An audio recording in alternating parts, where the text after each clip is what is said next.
Hello, so today's day 25 already. That means there's 16 days more to go before my 40th birthday. For today, I'd like to thank God for the gift of being a teacher, of having taught not only my brothers in the seminary, but more so, my fellow Filipinos. It was both a privilege and a duty.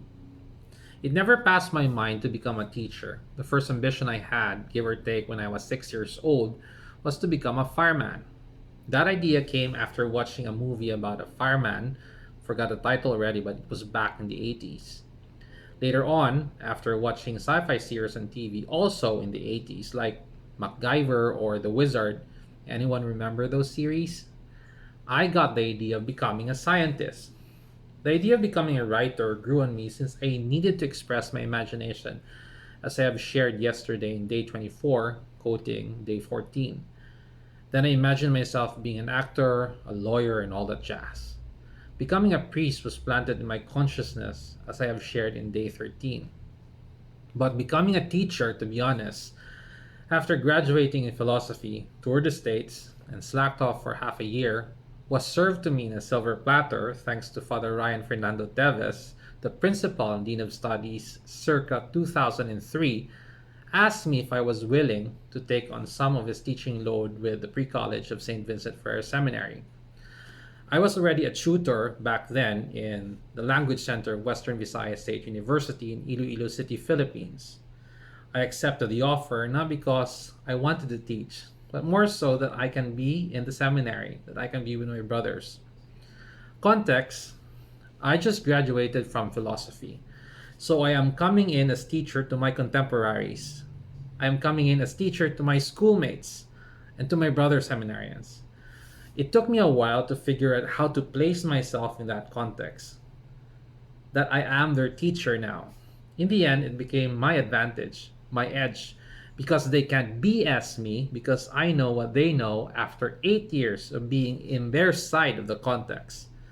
And it also became my ground to help them in their seminary formation because I am one of them. I started teaching full time, and I mean nearly 24/7, in June of 2003 until March of 2013 in St. Vincent Ferrer Seminary. And I hope my indefinite leave still stands until now, fingers crossed. I also took part time teaching loads in St. Paul College, was my mom's substitute teacher sometimes, and Great Savior College. In those years, I taught English grammar, writing and composition, speech and public speaking, and Philippine, Afro-Asian, American, Western, and world literature, and research writing. I also taught social sciences, such as Philippine and world history, Philippine constitution, ancient civilization, sociology, cultural anthropology, psychology, economics, taxation, and agrarian reform, and some philosophy subjects like logic and philosophy of man. As the saying goes, use it or lose it. Recalling all these knowledge I have accumulated of the subjects I taught because I had to learn twice or thrice as much in order to teach them, and all these teaching skills and experiences I have learned through the years makes me anxious now because I am not using them. I am not sharing them since I migrated here in Canada back in 2013. I haven't used the voice I have when I was teaching for more than 7 years already. There's more to this voice you hear me speak with now, and I miss it. I mentioned earlier that I did not see myself becoming a teacher. I grew to realize and embody being a teacher, loving teaching because of the responsibility, because of the duty I have for others, to my students, to my country, to the world.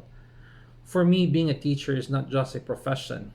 Otherwise, the perspective of it is more of what we as teachers gain from it. It is hard to profit from it in teaching, to be a teacher. Not many teachers ever get rich materially. For me, being a teacher is a vocation to serve. And with that perspective goes beyond ourselves and into our students, the citizens of the future, human persons of our one and only finite world. To become a teacher, being a teacher, our future, our fulfillment to the core is not with material wealth. I mean, we may have material wealth, but our greatest wealth, Our future is in our students, who and what they will become. So our future is in our students. Having reflected on this, on my own journey as a teacher, I thank all my teachers first of all. It starts with my mom, who was our first teacher at home, who laid the foundation of tough love in learning and studying. To all my yayas, and I don't know the exact translation of this because the English translation of yaya to me seems pretentious. It means governess. They stood as our teachers to me, making sure we study when mom is not around. They have a full range of faculties when it comes to discipline, and one of them is to make a study, as far as I've shared in days 2 and 4, I think. Thanks to all my teachers from when I was in Angelicum, in Colegio de San Jose, in St. Vincent Ferrer Seminary, in St. Paul College, in Central Philippine University, Sacred Heart College, and here in Toronto, in Durham and George Brown College, and Ryerson University.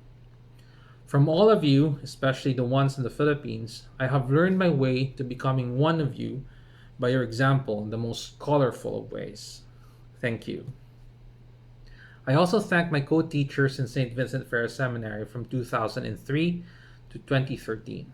We surely had a good journey as we also raised the bars for us, the teaching, office, and auxiliary personnel, to be recognized not just as teachers or staff, but as lay formators. It was a privilege to have worked with you, to have led the Faculty Association as your president, since Tita Hilda Rivera and Ma'am Belendiana used their seniority powers to appoint and not elect me in 2007 until I left in 2013. Thanks for that. I also thank the moments when we have to work on and pass all the private and public education accreditations. Those were fun times. And when we helped each other develop a robust process of adapting our curricula to the standards of both the state and the church, and many other legacies. On top of that, thanks for the crazy times together as we build our own community, from all our human formation excursions, that goes with a quotation, to the Farmville, Cafe World, Counter-Strike tournaments we do in between and after classes. Hashtag Richard Cipher.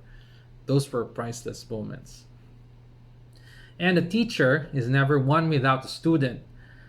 It is a symbiotic relationship. And so I thank all my students from the Language Center of Western Visayas State University, in St. Paul College, in Great Savior College, and of course, my brothers in St. Vincent Ferrer Seminary. Seeing who and what you're all becoming, thank you. You are making me one of the wealthiest persons in the world. You are all my future. As I reflect and thank God for the gift of being a teacher, for teaching, I am mindful of and praying for all the teachers in the world and those who aspire to be one.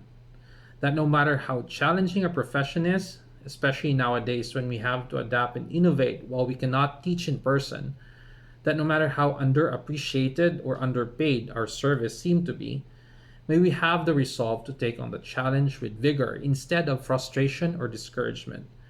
May we come to see that ours is a vocation to serve without even wanting or needing a return, because we are duty bound in the many ways we can to the future. And so, having mind, heart, and spirit, we strive to draw out the good, and always the good, if not the best, in our students, so that they can make the world a better and brighter place. Thank you.